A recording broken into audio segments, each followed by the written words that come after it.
Hello बच्चों, मैं ममता जैन व्याख्याता अर्थशास्त्र इकोनॉमिक्स क्लास 12 में आपका स्वागत करती हूँ। बच्चों, व्यष्टि अर्थशास्त्र का चौथा लेसन अपना चल रहा है। 3 लेसन अपन पढ़ चुके हैं। चौथे लेसन का भी आज चौथा भाग अपन देखेंगे और 3 भागों के अंदर अपन ने क्या देखा है? मांग की कीमत लोच किसे कहते हैं, मांग की कीमत लोच की श्रेणियाँ, मांग की कीमत लोच को ज्ञात करने की विधियाँ। लास्ट वीडियो में अपन ने देखा था कि मांग की कीमत लोच को किन किन विधियों से ज्ञात करते हैं। 3 विधियां देखी थी ना अपन ने। पहला था आनुपातिक या प्रतिशत विधि, दूसरा बिंदु या ज्यामिति विधि और तीसरा था कुल व्यय विधि। आज इसी को अपन आगे बढ़ाएंगे और आज अपन देखेंगे हमारी जो ये उपभोक्ता की जो मांग की कीमत लोच है वो कौन कौन से कारक से प्रभावित होती है। तो मांग की कीमत लोच को प्रभावित करने वाले कारक, आज का हमारा टॉपिक होगा मांग की कीमत लोच को प्रभावित करने वाले कारक। तो बच्चों, मांग की कीमत लोच किसे कहते हैं ये तो याद आ गया है ना, वरना एक बार मैं रिवाइज करती हूँ। मांग की कीमत लोच का मतलब होता है कि वस्तु की मांग मात्रा में आनुपातिक या प्रतिशत परिवर्तन और बटे में कीमत में आनुपातिक या प्रतिशत परिवर्तन। और इसका सूत्र भी हमने डिराइव किया था, याद है आपको? ED = delta Q upon delta P into P upon Q। मांग मात्रा में परिवर्तन, कीमत में परिवर्तन इंटू प्रारंभिक कीमत अपॉन प्रारंभिक मात्रा। तो ये था अपना मांग की कीमत लोच। तो बच्चों, आज अपन क्या देखेंगे? मांग की कीमत लोच को कौन कौन से कारक प्रभावित करते हैं। तो पहला कारक है अपना, मैंने इनके 7 कारक लिए हैं। 7 कारक के बारे में एक बार अपन देख लेते हैं। वस्तु की प्रकृति पर, प्रतिस्थापन वस्तु की उपलब्धता पर, वस्तुओं के विभिन्न उपयोगों पर, उपभोक्ता के बजट में इस वस्तु के महत्व पर, उपभोक्ता के उपभोग के स्थगित करने पर, आदतों पर और समयावधि पर।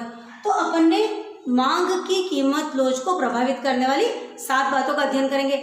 सबसे पहले है वस्तु की प्रकृति पर। बच्चों, वस्तु की प्रकृति को अपन यहाँ पर 3 भागों में बांटा है। नंबर 1 आवश्यक वस्तु, सेकेंड है आरामदायक वस्तु और तीसरा हो जाएगा विलासिता वस्तु। तो बच्चों, आवश्यक वस्तु कौन सी होती है? जैसे खाना है, नमक है, दवाइयाँ है। तो जो वस्तु आवश्यक होती है उसकी मांग को कीमत के बढ़ने घटने के साथ कम ज़्यादा नहीं किया जा सकता है। तो जो आवश्यक वस्तु होती है उनकी मांग की लोच कैसी होगी? बेलोच होगी। कैसी होगी? बेलोच। मतलब ED होगी वो <<1 होगी। अपने पढ़ा है ना कि इकाई के बराबर, इकाई से कम और इकाई से अधिक। तो जो आवश्यक वस्तु होती है जिनके बिना काम नहीं चल सकता है उनकी मांग बेलोच होती है, अर्थात ED <<1। लेकिन जो आरामदायक वस्तु होती है, टीवी, पंखा, फ्रिज, जिससे हमें थोड़ा आराम मिलता है, तो उसकी जो मांग की कीमत लोच होती है वो इकाई के बराबर होती है।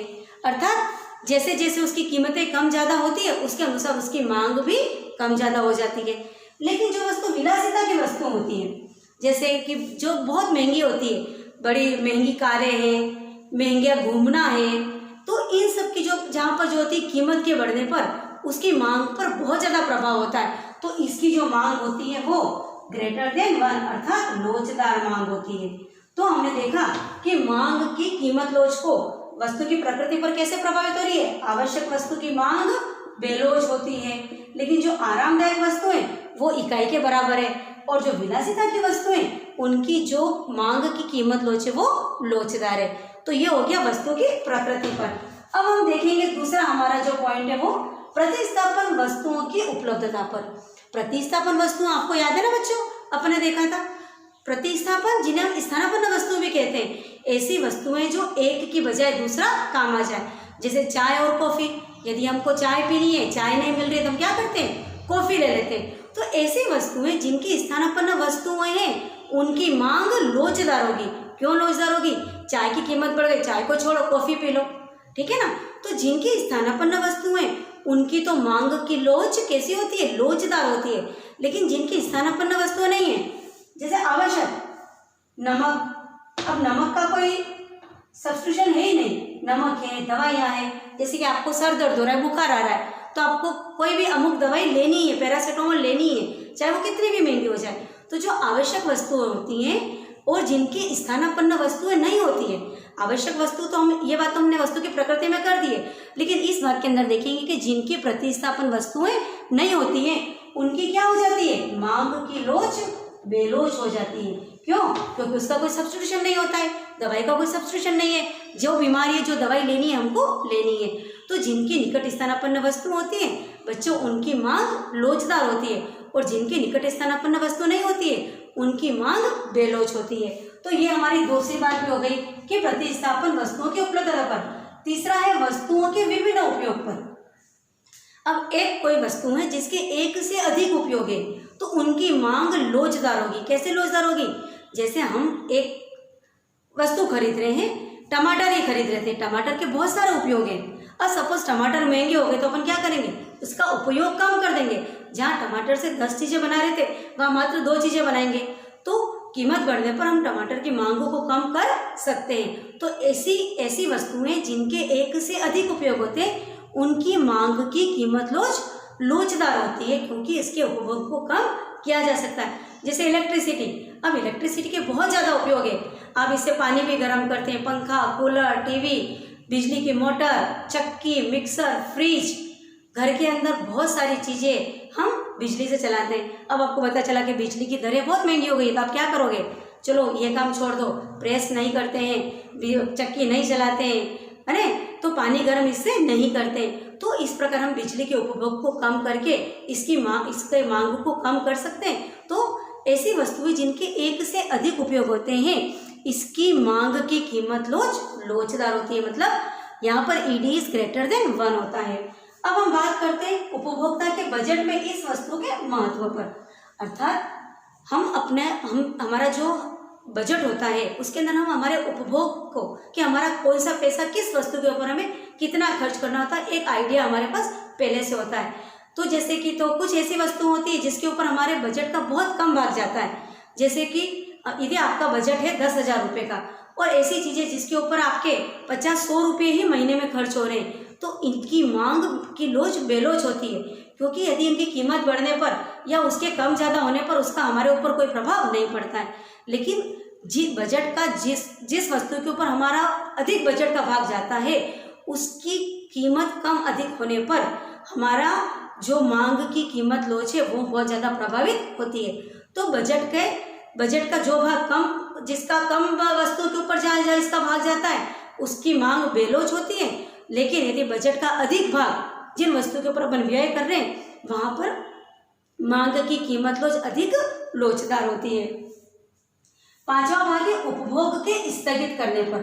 5वीं बात क्या हो गई, हम जो उपभोग करते हैं वस्तुओं का बच्चों, उसमें कुछ चीज़ें ऐसी होती है जो अर्जेंट होती हैं और कुछ ऐसी होती है चलो आज नहीं तो अगले महीने तो नहीं तो अगले साल भी चला सकते हैं। तो जिसके उपभोग को हम स्थगित कर सकते हैं, जैसे अभी हमारा मकान का काम हमको चालू करवाना है, तो अभी हमको पता चले कि अभी कुछ परेशानियां चल रही है, सामान महंगा मिल रहा है, कीमतें बढ़ रही है, तो अपन क्या करते हैं, सोचते हैं कि अगले महीने काम चालू करवाएंगे या अगले साल चालू काम करवाएंगे। तो ऐसा उपभोग जिसका स्थगन करना संभव है उसकी जो मांग होती है वो लोचदार होती है। मांग की कीमत क्या होती है, लोचदार होती है।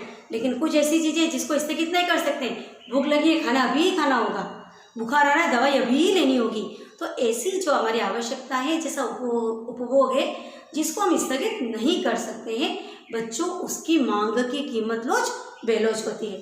ठीक है। अब हमारा जो 6ठी बात होती है वो आदतों पर। आदत बड़ी बुरी चीज़ है, अरे अर्थात हमें जिस चीज़ की लत लग गई है, हमें उसके एडिक्ट हो गए, हमें जिसकी आदत है उसकी मांग की कीमत बेलोच होती है।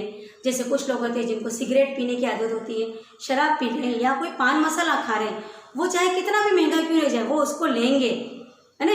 या जिसमें हमारा रुचि होती है, हमारा इंटरेस्ट होता है, वो कितना भी कीमत क्यों ना बढ़ जाए हम उस वस्तु का उपभोग जारी रखते हैं, तो उसकी मांग की कीमत बेलोच होगी। लेकिन जिसकी हमारी आदत नहीं है, जैसे चाय मिल गई तो ठीक है, नहीं मिली तो ठीक है, ऐसी जगह पर मांग की कीमत बेलोच हो जाती है। और बच्चों अब हमारा अंतिम पॉइंट है समयावधि। समयावधि के ऊपर भी मांग की कीमत प्रभावित होती है। कैसे?